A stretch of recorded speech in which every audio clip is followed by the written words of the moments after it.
Hello students, welcome to यार agriculture rankers academy. मैं आपका युवराज धानविक और ये हमारा बीएससी एग्रीकल्चर के सेकंड सेमेस्टर की फंडामेंटल्स ऑफ एग्रीकल्चरल इकोनॉमिक्स का दूसरा लेक्चर है, जिसमें हम ब्रांचेस ऑफ इकोनॉमिक्स पढ़ने वाले हैं। यदि आप लोगों ने इससे पहले हमारा जो फर्स्ट लेक्चर था, जिसमें हमने इकोनॉमिक्स को बहुत डिटेल में पढ़ा था, उसमें हमने एडम स्मिथ और अल्फ्रेड मार्शल इन सभी को पढ़ा था, पॉल को, इनके द्वारा जो डेफिनेशन दी गई थी ये सब पढ़ा था। तो आप पूरा लेक्चर ज़रूर देख लीजिएगा ताकि आपको ये अच्छे से समझ में आए। तो देखिए, इसकी इकोनॉमिक्स की जो ब्रांचेस होती हैं, मेजरली दो ब्रांचेस होती हैं। पहली ब्रांच जो होती है वो होती है माइक्रो इकोनॉमिक्स, दूसरी होती है मैक्रो इकोनॉमिक्स। तो माइक्रो इकोनॉमिक्स को हिंदी में सूक्ष्म अर्थशास्त्र कहा जाता है और जो माइक्रो इकोनॉमिक्स होती है उसे हिंदी में समष्टि अर्थशास्त्र कहा जाता है। तो पहले हम माइक्रो इकोनॉमिक्स की बात करने वाले हैं यहाँ पर। तो डिफिनीशन की यदि हम बात करें, यानी हिंदी में परिभाषा कहेंगे, micro economics is the branch of economics that deals with the economic decision making individual unit like consumer, a firm और a household. It focus on how this unit decide what to buy, how much to produce and how to allocate their limited income। देखिए, अगर हम कहना चाहें कि ये micro economics क्या बात करती है, एक तो पहली चीज़ आप बात कर लीजिए, ये इंडिविजुअलिटी की बात करती है, यानी इंडिविजुअल यूनिट की बात करेगी। ठीक है, उस इंडिविजुअल जैसे कि कंज्यूमर हो गया एक, या फिर एक फर्म हो गई, या फिर एक घर हो गया, उसकी इकोनॉमी की बात करेगी कि कैसे वो अपने जो हैं संसाधन उन्हें कैसे खरीदती है और कितना प्रोड्यूस करती है और किस प्रकार एलोकेट करती है। यही चीज़ हम इंग्लिश में भी, हिंदी में भी पढ़ेंगे। तो हिंदी में लिखा है कि सूक्ष्म अर्थशास्त्र की वह शाखा है जो किसी एक उपभोक्ता, एक फर्म, एक परिवार जैसे व्यक्तिगत इकाइयों के आर्थिक निर्णयों से संबंधित है, या अध्ययन करती है कि ये इकाइयाँ क्या खरीदे, कितना उत्पादन करें और सीमित आय को कैसे उपयोग करें। इस चीज़ का अध्ययन हम किस में करते हैं? माइक्रो इकोनॉमिक्स या सूक्ष्म अर्थशास्त्र में करते हैं। इसके बाद हम यूजफुलनेस ऑफ माइक्रो इकोनॉमिक्स की बात करने वाले हैं। इसे हम इम्पोर्टेंस ऑफ माइक्रो इकोनॉमिक्स भी कह सकते हैं। तो सूक्ष्म अर्थशास्त्र की उपयोगिता, डिटर्मिनेशन ऑफ डिमांड पैटर्न, मांग के पैटर्न का निर्धारण, helps in understanding the overall demand for goods services by summing up individual demands. देखिए, समिंग अप इंडिविजुअल डिमांड्स का क्या मतलब है कि जो एक एक इकाई है उसकी डिमांड्स को ऐड करके ही तो हम जो ओवरऑल डिमांड है उसका पता लगाएंगे। वही चीज़ बता रहा है ये। और हिंदी में भी वही लिखा है कि यह अर्थव्यवस्था में विभिन्न वस्तुओं और सेवाओं की कुल मांगों को समझने में मदद करती है। और कैसे करती है? तो व्यक्तिगत मांगों का योग करके करती है। हम व्यक्तिगत जो मांग होगी, डिमांड को हिंदी में मांग कहते हैं, ठीक है, तो उन्हें आपस में ऐड कर देंगे। उसके बाद दूसरा आ जाता है डिटर्मिनेशन ऑफ सप्लाई पैटर्न। अब सप्लाई क्या होती है? आपूर्ति। सप्लाई को हिंदी में क्या कहेंगे? आपूर्ति कहते हैं। कि पैटर्न का निर्धारण, the total supply in the economy is derived from the quantity of goods and services produced by firm. अर्थव्यवस्था में कुल आपूर्ति फर्मों द्वारा उत्पादित वस्तुओं और सेवाओं की मात्रा से प्राप्त होती है।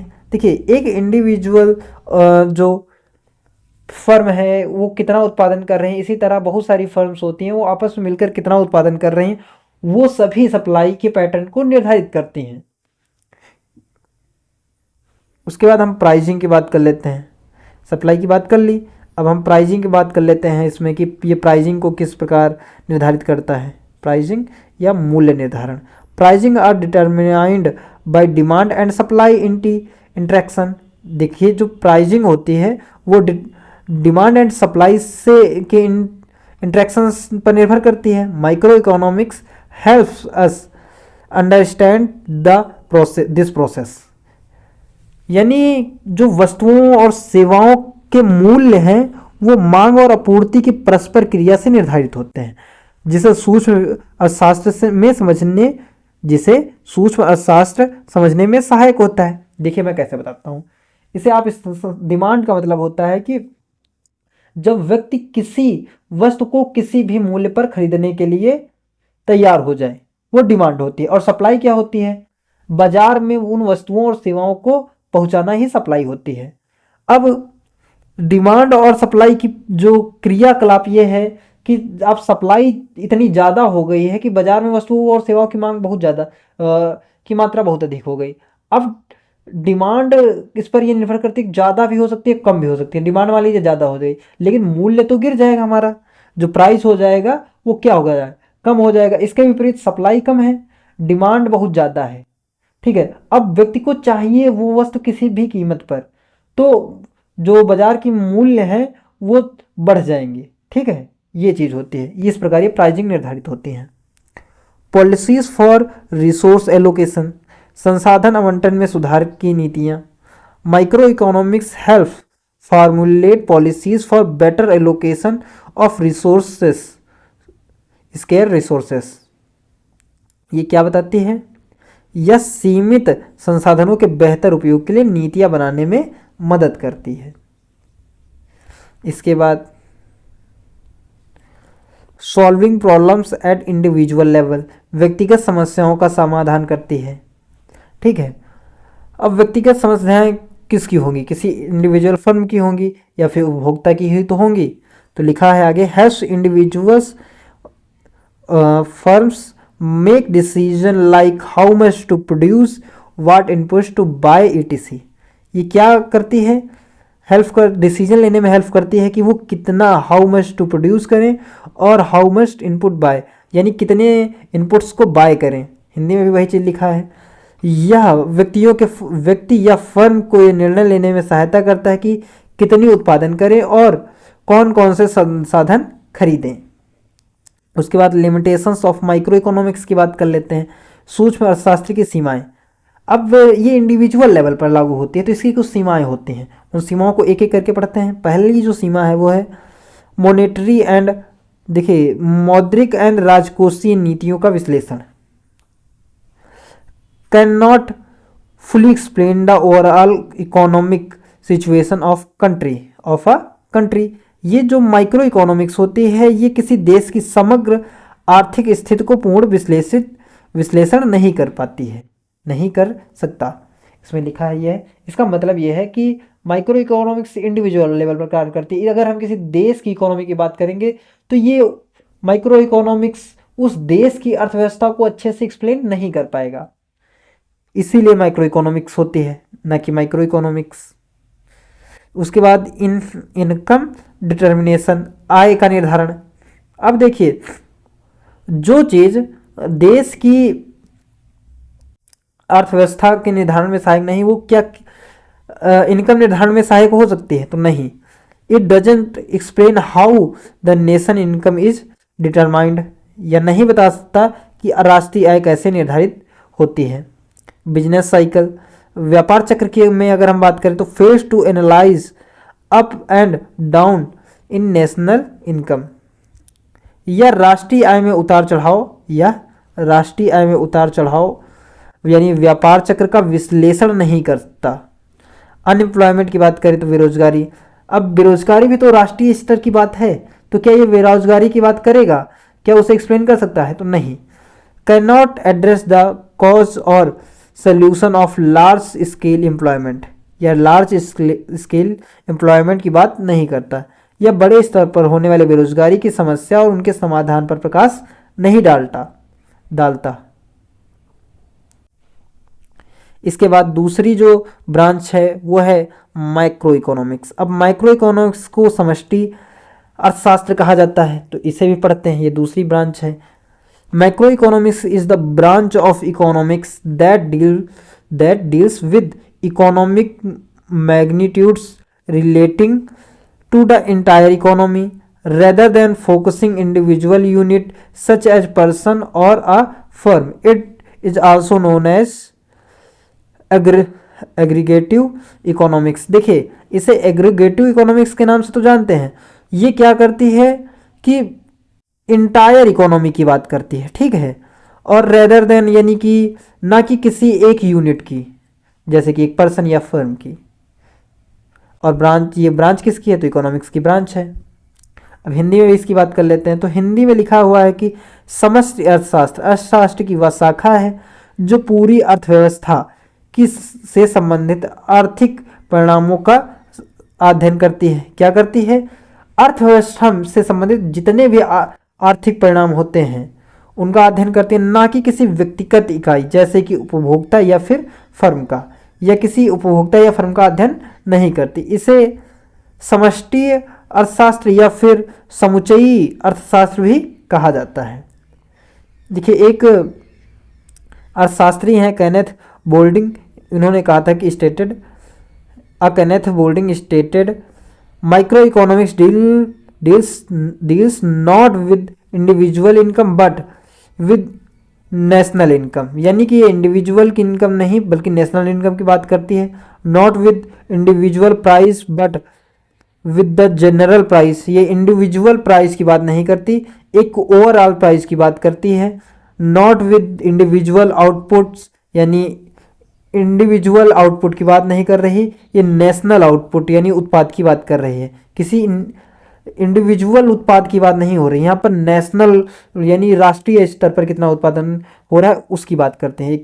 किसके द्वारा ये बात कही जा रही है, तो केनेथ बोल्डिंग के द्वारा ये बात कही जा रही है। हिंदी में भी ये चीज़ लिखी होगी नीचे, हाँ लिखा है। देखिए हिंदी में क्या लिखा हुआ है कि जैसा कि केनेथ बोल्डिंग ने कहा, समष्टि अर्थशास्त्र व्यक्ति की आय नहीं बल्कि राष्ट्रीय आय, व्यक्तिगत कीमत नहीं बल्कि सामान्य मूल्य स्तर, और व्यक्तिगत उत्पादन नहीं बल्कि राष्ट्रीय उत्पादन से संबंधित होता है। ये क्या करता है, ये राष्ट्रीय आय की बात करेगा, व्यक्तिगत आय की बात नहीं करेगा, ये व्यक्तिगत उत्पादन की बात नहीं करेगा बल्कि राष्ट्रीय स्तर पर समुच्चय उत्पादन की बात करेगा। उसके बाद इंपॉर्टेंस ऑफ माइक्रो इकोनॉमिक्स यानी समष्टि अर्थशास्त्र का महत्व देखते हैं हम। तो बढ़ा लेते हैं इसे आगे सा थोड़ा सा। नेशनल इनकम एंड एम्प्लॉयमेंट, अब ये राष्ट्रीय स्तर की बात करती है तो निसंदेह नेशनल इनकम की बात भी करेगी और एम्प्लॉयमेंट की भी बात करेगी, राष्ट्रीय आय और रोजगार। Micro economics helps in explanation and determination of national income and overall employment in the country. समष्टि अर्थशास्त्र राष्ट्रीय आय, देश की राष्ट्रीय आय, समग्र रोजगार का निर्धारण और विश्लेषण करने में सहायक होता है। इसके बाद दूसरा पॉइंट है general price level inflation, general price level and inflation. देखिए इन्फ्लेशन क्या होता है पहले ये समझिए, सामान्य मूल्य स्तर और मुद्रास्फीति। Macro economics study the general price level and persistent increase in its called inflation. ठीक है, सामान्य मूल्य स्तर का अध्ययन करता है लेकिन मूल्य में निरंतर वृद्धि को ही हम क्या कहते हैं, इन्फ्लेशन कहते हैं। हिंदी में कहे तो मुद्रास्फीति कहते हैं, यानी लगातार जो कीमतें बढ़ती हैं उसे ही मुद्रास्फीति कहा जाता है। जैसे सोना एक समय में कितनी कम हुआ करता था, अब उसकी कीमत देख लीजिए कितनी है, ये क्या है, इन्फ्लेशन है। इसके बाद हम बिजनेस साइकिल या फिर व्यापार चक्र की बात करें तो national economic boom and recessive rise and fall in nation income employment occur cyclically, यानी कि जो रोजगार और आय में मंदी या फिर तेजी आती है वो प्रक्रिया जो होती है एक चक्रीय प्रक्रिया होती है, इसका ये मतलब है, यानी साइक्लिक प्रक्रिया होती है। Micro economics studies these cycles and haves forming anti depression policies वही चीज लिखी है। अर्थव्यवस्था में आय और रोजगार के स्तर में तेजी और मंदी एक चक्रीय प्रक्रिया है और समष्टि अर्थशास्त्र इन चक्रों का अध्ययन करता है और मंदी रोधी नीतियां बनाने में मदद करता है। अब जब इस तरह की चीजें आती हैं, इन्फ्लेशन बढ़ता है, तो इन्हें को कम करने के लिए सरकार कुछ नीतियां बनाती है जो कि एंटी डिप्रेशन पॉलिसीज होती हैं। उनमें हेल्प करती है हमारी मैक्रो इकोनॉमिक्स। उसके बाद बात करें हम बैलेंस ऑफ पेमेंट, भुगतान संतुलन।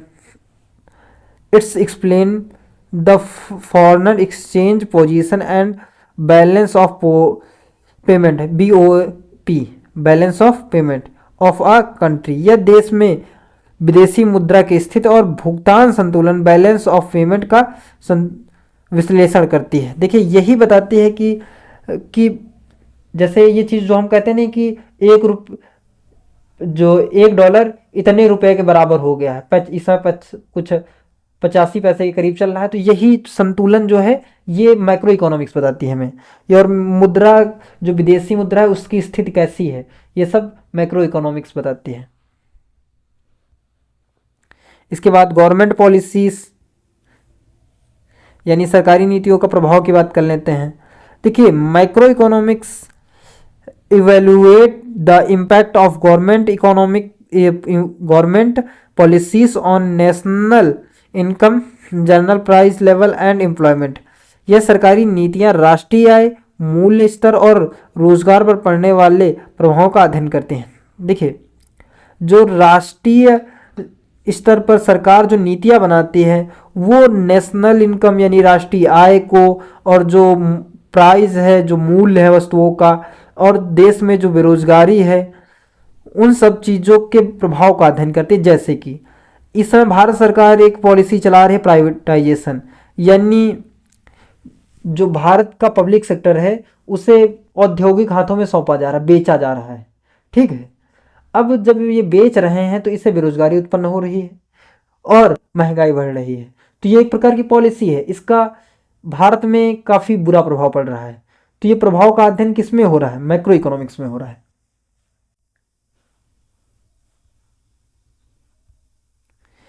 इसी तरह हम बात करते हैं इंटर रिलेशन बिटवीन मार्केट्स, बाजार के बीच आपसी संबंध है। Macroeconomics show how different markets in an economy are interconnected. A disturbance in a market affect the others. This studied under journal equilibrium theory. देखिए यह दर्शाता है कि अर्थव्यवस्था के विभिन्न बाजार आपस में जुड़े होते हैं। जैसे किसी एक बाजार में विकृति यानी कमी आती है, मंदी आती है, तो सभी पर उसका प्रभाव देखने को मिलता है, प्रभाव डालती है। इसे सामान्य संतुलन सिद्धांत यानी जर्नल इक्विलिब्रियम के अंतर्गत समझा जाता है। देखिए हमारा लेक्चर यहीं पर समाप्त हो रहा है। आपसे निवेदन है कि प्लीज़ आप हमारे चैनल को सब्सक्राइब करिएगा, क्योंकि हम लोग काफ़ी मेहनत कर रहे हैं आपके लिए। तो प्लीज़ कमेंट करिएगा, शेयर करिएगा और चैनल को सब्सक्राइब करिएगा। धन्यवाद।